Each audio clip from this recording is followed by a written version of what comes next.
Para jenderal bintang 3 bermarga Batak telah menorehkan jejak kepemimpinannya yang signifikan dalam struktur militer dan kepolisian Indonesia. Tradisi, disiplin, dan ketegasan yang melekat pada marga Nasution, Siregar, Simatupang, dan Panggabean menjadikan mereka sosok ideal dalam memegang amanah kepemimpinan di TNI dan Polri.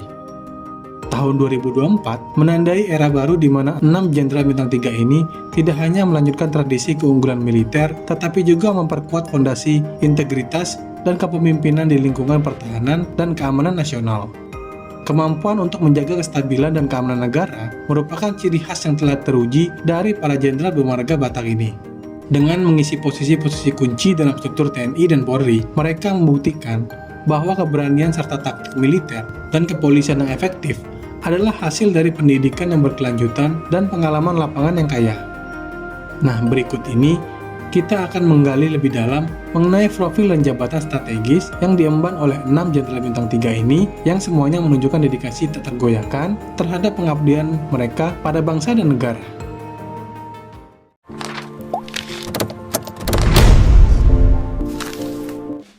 Komisaris Jenderal Polisi Reinhard Saud Polta Silitonga. Komisaris Jenderal Polisi ini saat ini menduduki posisi Inspektur Jenderal di Kementerian Hukum dan HAM sejak tanggal 5 April 2024.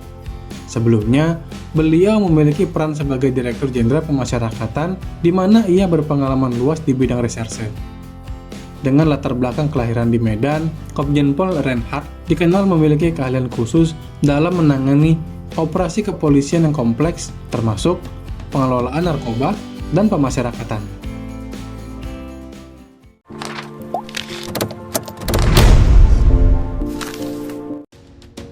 Laksamana Madya TNI Sininta Nauli Basana Huta Barat. Dikenal dengan nama Coki Huta Barat, Laksamana Madya TNI ini menjabat sebagai Sekretaris Jenderal Dewan Ketahanan Nasional sejak 17 November 2023. Alumni Akademi Angkatan Laut tahun 1989 ini memiliki rekam jejak yang cemerlang di Korps Pelaut, termasuk pernah bertugas sebagai ajudan untuk Presiden Susilo Bambang Yudhoyono. Jabatan utama sebelumnya termasuk Komandan Gugus Tempur Laut dan Staf Khusus Kepala Staf Angkatan Laut.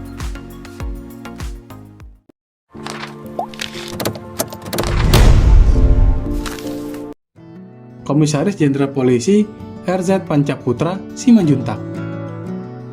Saat ini menjabat sebagai Sekretaris Utama Lembaga Ketahanan Nasional sejak 8 September 2023. Komjen Pol RZ Pancaputra Simanjuntak terkenal dengan sikap tegas dan pengalamannya yang luas di bidang reserse. Beliau berasal dari Bali G dan memiliki pengalaman penting dalam berbagai operasi penting, termasuk operasi tangkap tangan KPK dan pemberantasan perjudian. Riwayat jabatannya mencakup posisi sebagai Kapolda Sumatera Utara dan Deputi Penindakan KPK.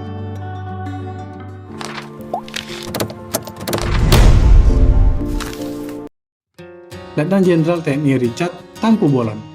Sekarang menjabat sebagai Kepala Staf Umum TNI sejak 24 Juli 2024. Letjen TNI Richard Tampu Bolon sebelumnya adalah Panglima Komando Gabungan Wilayah Pertahanan 1. Lulusan dari Korps Infanteri Kopassus ini dikenal karena keahliannya dalam operasi militer, termasuk operasi di Timur Timur dan penumpasan kelompok separatis di Papua.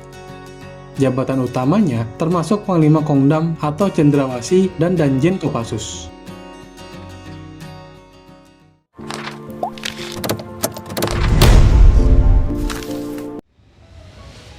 Marsikal Madya TNI Muhammad Kiri Lubis. Dengan posisi saat ini sebagai Panglima Komando Gabungan Wilayah Pertahanan 2 sejak April 2024. Marsdia TNI Muhammad Kiri Lubis adalah perwira kelahiran Medan dengan pengalaman substansial di Korps Penerbangan Tempur. Karir militer beliau meliputi tugas sebagai Komandan Pangkalan Udara Iswahyudi dan Wakil Gubernur Akademi Angkatan Udara sebelum menjabat sebagai Pangkogap Wilham II.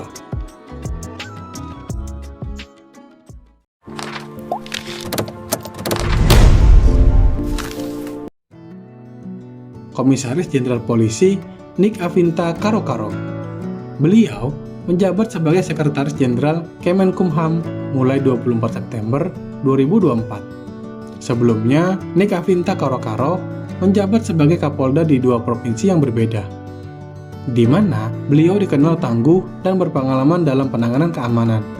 Karir beliau yang terus menanjak di Polri juga mencerminkan kapasitas dan integritas tinggi yang beliau miliki. Nah teman-teman, melalui ketegasan dan kepemimpinan yang dimiliki oleh 6 Jenderal Bintang 3 bermarga Batak ini, kita dapat melihat betapa mereka telah mengukir prestasi dan integritas dalam pengabdian kepada bangsa dan negara. Terima kasih telah menonton, sampai jumpa di video berikutnya.